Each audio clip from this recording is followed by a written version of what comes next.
سبحان اللہ، سبحان اللہ۔ اللہ تعالیٰ کی ایک اور قدرت، یہ نیلا سمندر، یہ بہتا پانی ہم سے بہت کچھ کہتا ہے۔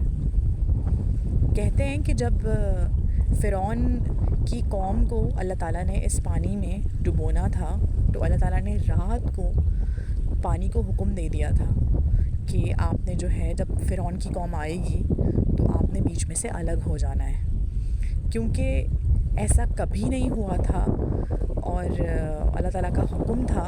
تو اس رات تفسیر کی کتابوں میں یہ لکھا ہوا ہے، اس رات پانی پر ایک عجیب سی کیفیت طاری تھی، جیسے ہم انسانوں پر طاری ہوتی ہے نا، ویسے ہی پانی پر ایک عجیب سی کیفیت طاری تھی، کیونکہ اس نے پہلے کبھی بھی ایسا کیا نہیں تھا۔ لیکن اللہ تعالیٰ کا حکم تھا، اور اللہ تعالیٰ کا حکم انسان سے زیادہ یہ قدرتی چیزیں مانتی ہیں۔ آپ بھی جانتے ہیں اور میں بھی جانتی ہوں۔ اور اگلے دن ہی اللہ تعالیٰ کے حکم کے مطابق جیسے ہی حضرت موسیٰ علیہ السلام نے اپنا عصا ڈالا تھا تو فرعون کی قوم کے لیے پانی بیچ میں سے 2 حصوں میں الگ ہو گیا تھا۔ اور اس کے بعد پھر جیسے کہ قرآن کریم میں اللہ تعالیٰ نے فرمایا ہے کہ پوری قوم ڈوب گئی تھی۔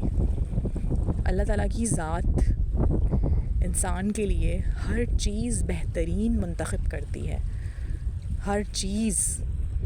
جیسے میں نے آپ سے کہا نا کہ فرعون کی قوم کو ڈبونے کے لیے اللہ تعالیٰ نے پانی کو حکم دیا اور پانی علیحدہ ہو گیا۔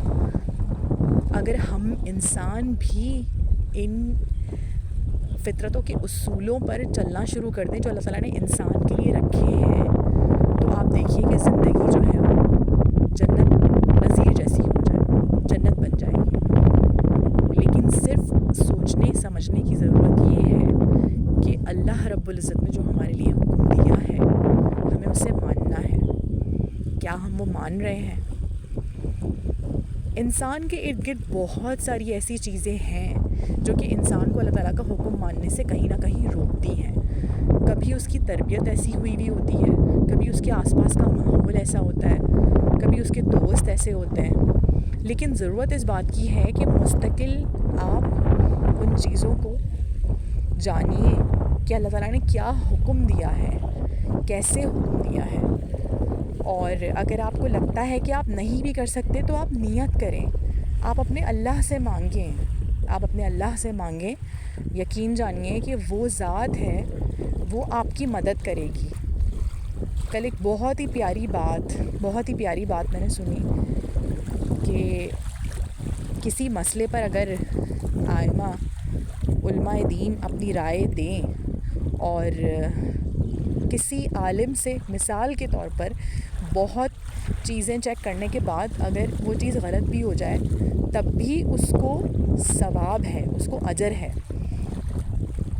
تو انسان کے لیے اللہ تعالیٰ نے بہت ساری چیزیں رکھی ہیں۔ آپ نیت تو کیجئے، آپ نیت تو کر کے دیکھیے، آپ اس اللہ کی بات تو مانیے، آپ دیکھیے آپ کے لیے وہ تمام چیزیں مسخر ہو جائیں گی۔ معذرت چاہتی ہوں، آپ دیکھیے آپ کے لیے وہ تمام چیزیں اللہ تعالیٰ کی طرف سے جو قدرت کا قانون ہے، جو قدرتی چیزیں ہیں، جیسے کہ ہم پڑھتے ہیں کہ قرآن کریم میں اللہ تعالیٰ نے لکھا ہے کہ ہم نے تمام دنیا کی چیزوں کو انسان کی خدمت میں لگا رکھا ہے۔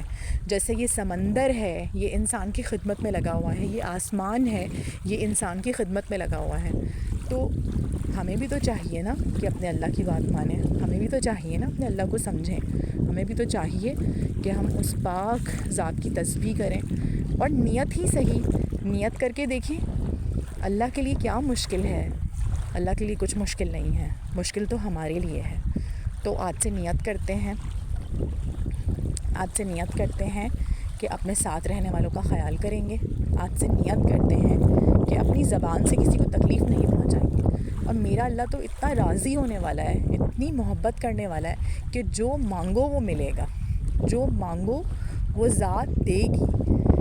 اس ذات کے اور ہمارے درمیان کوئی نہیں ہے، کوئی بھی نہیں ہے۔ اسے ہم سے بہت محبت ہے، وہ ہم سے بہت عشق کرتا ہے۔ یہ تو ہمیں سمجھنے کی ضرورت ہے۔ ہمیشہ مریضوں کو دوائیاں دینے سے زندگی نہیں بچتی ہے، ان کو دعائیں دینے سے، ان کا خیال رکھنے سے، ان کے ساتھ مسکرا کر بات کرنے سے بھی زندگی بن جاتی ہے، بچ بھی سکتی ہے۔ تو آج سے یہ نیت کریں کہ اللہ تعالیٰ نے کیا حکم دیا ہے ہمارے لیے، ہم اس کو جاننے کی کوشش بھی کریں گے اور نیت بھی کریں گے کہ اللہ پاک ہمارے لیے آسانی کا معاملہ بھی کرے اور ہمیں توفیق بھی دے کہ ہم اس ذات سے مانگیں، اپنے لیے بھی اور اپنے ساتھ رہنے والوں کے لیے بھی۔ اپنا بھی خیال رکھیے گا اور اپنے ساتھ رہنے والوں کا بھی۔ فی امان اللہ۔